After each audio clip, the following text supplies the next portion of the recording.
Well, I promised myself if I bought a cool, like you said, like YouTube car, like it's expensive, I was like, I'm not gonna let it limit me from being scared of wrecking it. Like that, like immediately, like wrote it off. Like, There's no pussyfoot here. If I pussyfoot it, I'll look like a bitch, and I don't even want the car. So He has no idea what we're gonna do real quickly. Introduce Shit, I yourself. need it. I'm Dylan. All right. Your full name. Dylan Schmersel. What are you doing? Standing here.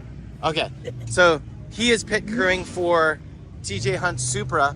I'd like you to give us a walk around real quickly. Okay. Tell us what you're struggling with, because I think a lot of the time the audience here, like I guess the YouTube audience, doesn't really know how some of this stuff is going, what breaks, what the struggles are, because they just see everyone's like accomplishments and how beautiful the car looks and everything. I can give you a pretty accurate depiction of that. Okay, so tell us what it's like to run this at an event as a drift car, because we know it's beautiful, we know it's wide body, but go for it. So far it's been a struggle, just because it's so new and we're kind of finding everything out on our own. There isn't too much data on it. The car's super grippy, so TJ is learning it as a chassis, but as a chassis, it's factory drivetrain, it's just got bolt-ons, but the biggest thing that we're running into issue-wise has been all of the factory electronics. The way that the ECU communicates with the body control module, wheel speed sensors, EDC, traction control, all that stuff. So we've probably spent the most time on this car dealing with getting it tuned, coding out things, having multiple people look at it that are way smarter than I am, just with the electronics. So what does that mean? He goes in clutch kicks and the car comes into like a limp mode, or what? It'll do like a limp mode that'll like reduce power, retard timing, or it'll just limit it to like, 1200 RPM and you'll have to limp in. So it's like we've gone to different tracks or events where it's like we've just only had like 4 or 5 laps and then, get it coded out, it comes back. So I think this event yesterday was the first time really that the car's actually pretty much worked well. And it's not anything on the chassis or the drivetrain, it's more so just the electronics. And what do you mean when you say code out? What are you actually doing? Someone's going into the body control module and the ECU and coding out, turning off and on, like how the sensors are red or are not red, to my understanding. So it's like they'll just be like, ignore wheel speed, ignore this, and so it's like it just kind of makes it more stupid and turns off how it reads those sensors. But the ECU is connected to wheel speed, and that's how it does all the torque and all that is by chassis speed and wheel speed. So it's like it has to communicate with it. So you can't just unplug an ABS wheel speed sensor like I've most tried cars? to pull, like me, I'm like, 90s, 2000s cars, pull fuses, pull fucking resistors, all that, or put resistors on the controls and all that. But yeah, that's it realistically. Otherwise, the car works really well. Electronic steering rack feels really good. Same one as all the F80s that the boys run in Drift Week and all that. So it's like the car feels great otherwise. It's literally just been fighting that. And then the clutch, we exploded the clutch the first day out. Really? Yeah. Oh, interesting. But I don't know, he didn't warm it up or he didn't wear it in at all, so it kind of might have just glazed and caught and got hot. But... So are these chassis going to be something that, sorry, someone can just call a tuner and say, give me like a drift tune, and it's going to code everything out and do everything, or is it going to be a disaster? No, I think, so Beamer Geeks worked a lot with him, spent days, but I think that's the goal, is they're getting to a point where, someone can crack the ECU, once it's cracked, someone can tune it, and then someone like Beamer Geeks will have kind of like a downloadable plug and play, not tune, but code for the whole chassis. So eventually it'll all just get done, probably at the click of a button. It's just probably going to take a year or so for that to happen. Interesting. I think, again, this is stuff, a lot of it's over my head. I'll be totally honest. When it comes to electronics. So the car looks like it's functioning really well. Is it dialed now? Yeah, we finally have had enough laps where like I can either take grip out or put it in or adjust springs or pressure, just all that stuff, and dampening. It needs a front sway bar really, really bad. But other than that, like the car is ripping now, we can actually test it. So cool. Yeah, it works really well. It's like, I think it is the new chassis. Point out some things on this car that we wouldn't think about. You know what I mean? That you've seen working on it. I just see a wide body Supra, but you obviously see a million little things going on. Oh, as far as like how it functions? I don't know. I mean, it's Cool just like, things. the cool thing is like, it's really relatable. Like it's McPherson strut, wise fab in the front. Yeah. And it's front rack. So it's like, it's super simple, super relatable. The rear is really much like a 1 Series or an S chassis. Like it's just multi-link. It's got a big diff, like same as like an E46, like a 8.25, like, same Getrag transmission. It just like, it's kind of almost like a clusterfuck between like an E46 and A90 and 1 Series, all kind of put into one. So it's like super simple, gives good steering feedback, has a lot of mechanical grip. And this was originally a manual transmission car. Yeah, this is a factory manual transmission. So we exploded the factory clutch, put an ACT in it, and it was a test because they didn't make anything for the car yet. So they put a pressure plate on it that they thought would work. It was a little soft, glazed the clutch, fucked it over. Then we got the proper pressure plate, proper disc, and it has a factory delay valve, which is usually pretty good, but it was too soft. Yeah. So we put a 335 slave on it. So it's kind of like this, like when the 1 Series came out and they hodgepodged like the N55 and the E46 rear and like kind of fucked it all together and worked really well. It has a bunch of like little old BMW parts on it now that kind of make it a lot better. And that's it. Okay. How much boost is it running? What power is it at? Stock turbo, all that kind of stuff. 91 octane, downpipe, intake, tune, 415 horsepower, 440 torque. Dang, that's a lot. Factory everything. And then if we go E85. That's more than my LS car. Really? Yeah. What's your LS make? 400. Sick. This motor's great. I love Yeah. the motor. I love the drivetrain. I don't know boost. I think we're in like maybe the 16, 18 area. I think it'd be more than that. Probably. I think they run 20 from the factory, Are don't you they? fucking kidding me? Kind of think See? so. I don't know. I don't know anything about them. But I know if we do 85 and heavier fueling, we can get probably 550 out of a stock turbo. And from a lot of people, they're saying that the motor's good for about 6, reliably 6. So, which for us is totally fine. And it doesn't have any weird characteristics of being a newer turbo motor that does something weird like overheat the oil instantly, or you're not having cooling issues? I think it gets pretty good heat soak. We have a nice hood on it that like gets better airflow. Yeah. But I think that engine bay does get pretty good heat soak. It really, I felt it. The ECU is right next to the engine, which I don't like. It gets really fucking hot. Same with its factory gauges, which is super awesome. But the resolution on the gauge, it's like, you know, you don't know you're overheating until you're overheating, kind of thing. It's like all modern normal cars, exactly. yeah. It's pretty dummy proof, so it's like it'd be nice to get some better gauges on it.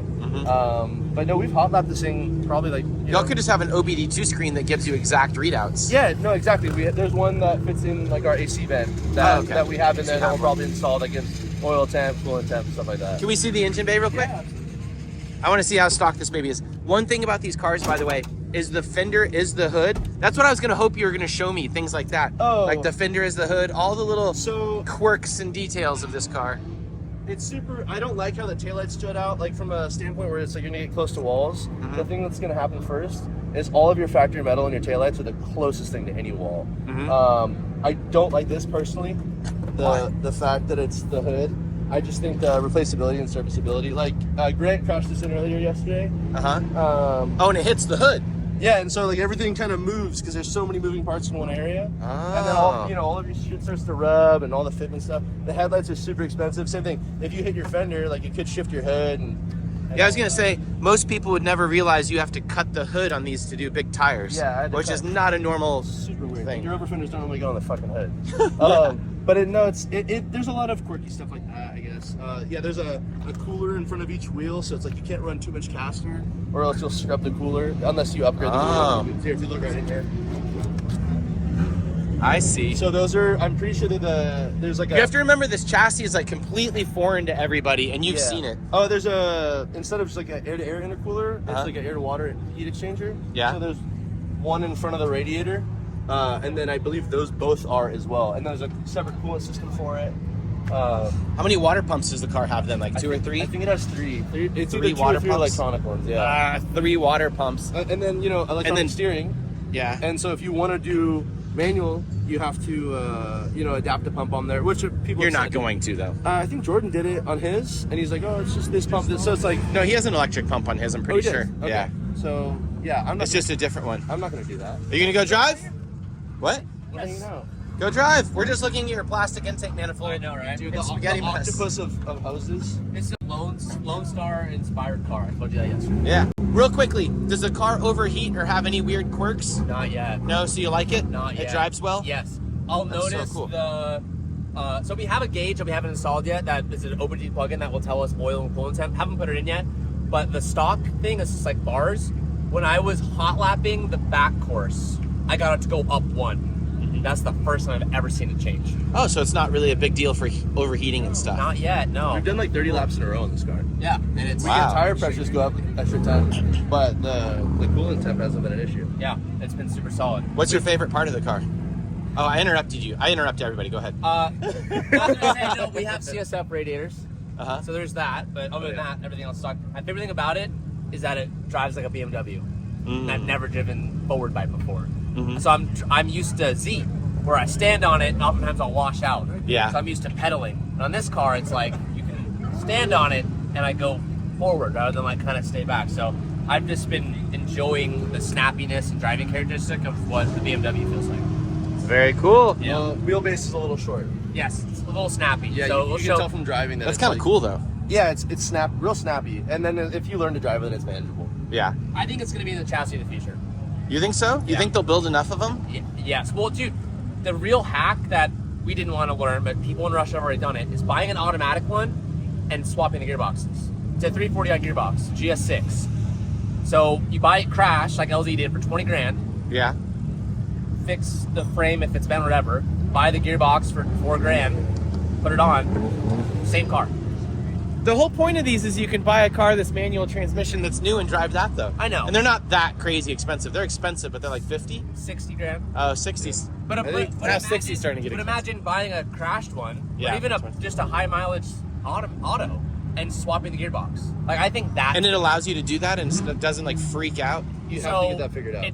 The guys in Russia Yeah. did it, and the Christmas. I think the dash has a bunch of lights on it, and it does. You know, we still have like speed Yeah. and all that stuff. I know it works. I don't know how well, but I know it's a matter of time before people figure it out. All right. So For myself, I kind of dream about like, oh, I could daily one of these for 4 years, pay it off, and then turn it into a drift car. That would be cool. 100%. Yeah, that's Yeah. been talked about quite a bit between him and I. Yeah. I have the same. Because a lot of us are now of the age, you know, I'm 42, I can afford a car. Yeah. Like, I don't want to say I'm rich or anything, but you can afford a car, yeah. or you can afford a payment, and then you could turn it into your drift car later on Yeah. when I'm 60. And it's like that was the purpose of this car too. Is like it's people ask, oh, what's the build? It's bolt-ons. Like that was the purpose behind it. Your Z Yeah. is a factory C6 that someone puts a cage in and competes in. It's like I wanted serviceability, manageability, and just ease. And so to prove that you can go do the shit that we're doing on coilovers and Wisefab or your angle kit of choice, like stock charge pipes. it's stock charge pipes. Do you know the boost we're making? I don't know. I think it's like, don't quote me. I think it's like 18, 19. Oh, that seems so low. Yeah. Everything. Because else like the is stock BMW S55s and stuff, I think are like 22 for But the it is factory. low. It is low. Like when we did this map, I was like, be conservative. We still have another 50 horsepower. Jordan was like, we could easily do more, but this is like, Yeah. hey, So you don't think this is just a YouTube flex car? Like it's going to be a future car that like lots of people drive? 100% think this car will be the next cool. C6. Like, let's Yeah. go for sure. Okay, that'd be so cool. Yeah. Because myself, I'm getting to the point now where I just like want carved V8s and like simplicity or like LSs and everything. Yeah. Because it's to the point now where like I want my street car or whatever, and then my race car just be full race car. Yeah. So race car that like, because you guys have been fussing with all the little tiny details of turning a street car into a race car, and it's getting more difficult at each generation of car. It's Yeah. super tough. It's not. That's the one thing that sucks. Mhm. But like once it's figured out and people are like, here you go, here's the map. Like download this. Yeah. You think it'll be like that soon? I do. I mean, I don't want to speak for anyone, but a couple that I've been talking to are like, we're already working on a standalone. So and if not, Oh, a standalone. yeah. So if not doing the standalone that fixes everything, there's I know that there's people working on CAN systems that will just overwrite everything. It'll be perfect, and you can still use all the factory. We got subwoofers, we got Yeah. backup camera still, we got everything. Man, I think about standalone on this, and then I'm like, oh, I'm back out of this. You're like, Well, no, so get a standalone, but keep it stock. The standalone is just to bypass all of the bullshit of all like the wheel speed sensors, the TPMS, the G-force sensor, the DSC, the VSC, like damn it. the The diff. future of like $5,000 standalones just to delete the like ABS Yeah. sounds Yeah. so difficult. Yeah. So But it's- then there's people that are working on coding it out too, and they'll probably have a I mean, and prepackaged code we, for it. We did it by coding it out. Yeah. But there is better ways to do it, and they're Okay. working on it. So it's coming. Well, great job last night. Did you win? Yeah. Yeah, congratulations. Thank you. Are you going to win today? I think we can. Yeah. We have a really aggressive like lineup, Yeah. but I know we can do it. But either way, last night like filled my cup of what we wanted to get out of this car. It was more Yeah. like a learning lesson to know that we could drive like that, and I've never tandem with this car, so it was a lot of like, cool, check That's the boxes. nuts, by the way. You've never tandem with this car, and you're straight into like walled comps on an FD Yeah. track. Yeah. Well, I promised myself if I bought a cool, like you just said, like YouTube car that like it's expensive, I was like, I'm not gonna let it limit me from being scared of wrecking it. Mhm. Like that like immediately like wrote it off. Like There's no pussyfoot if, here. if I pussyfoot it, I'll look like a bitch and I don't even want the car. So My last question is, as you see these YouTubers like, you know, Tarvish guy who's like rebuilding a McLaren or whatever, that's like $1 million car.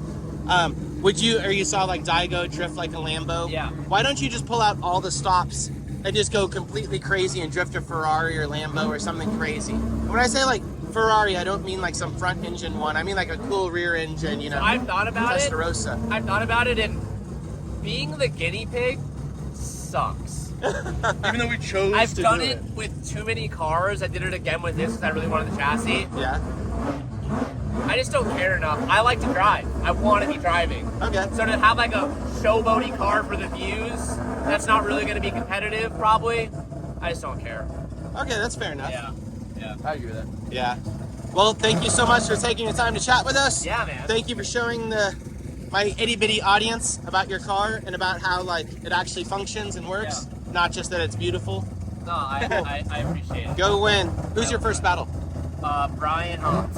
Oh, okay. Yeah, the MA S13. Oh, the black one. Yeah. That thing's gnarly. That's very fast. Yeah. All right. Very pretty. Thank you. Good luck. Thanks, bud. Sugoi. Let's look at some. Oh my god! Look, it says BMW on it. BMWs are fucking sketchy. BMW.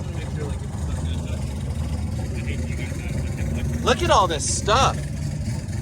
That's a lot of plugs on top of plugs. I'm seeing how many. There's BMW. Everything's gonna say BMW on it, isn't it? Do you see the casting on this little cowl? I think you've added somewhere. Yeah, it's all over the place. There it is. Yeah. There. BMW. I want to say 80%. That's hilarious. Oh, there's a Toyota sticker. Anything that can be a sticker? Over a BMW stamp. Over a BMW stamp. That's hilarious. Oh, this is interesting. The VIN number is on a piece of the frame that almost looks cut off and glued on. Interesting. I'm supposed to be driving right now. Track is open and we're YouTubing, which is funny. Did you see all these connectors, Mark? Yeah. That's funny. Can you see anything interesting to point out to the YouTube audience, Mark? I mean, it looks like typical BMW. Yeah. Oh, if you look at that, that's a fuel pump, isn't it? Yep. High pressure pump. Interesting. So it has a fuel pump in the back and a fuel pump up there. Lots of crazy connectors.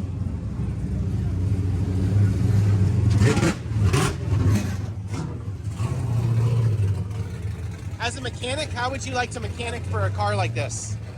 Is it scary, or you'd be like, this would be great because it's all stock? I could go either way.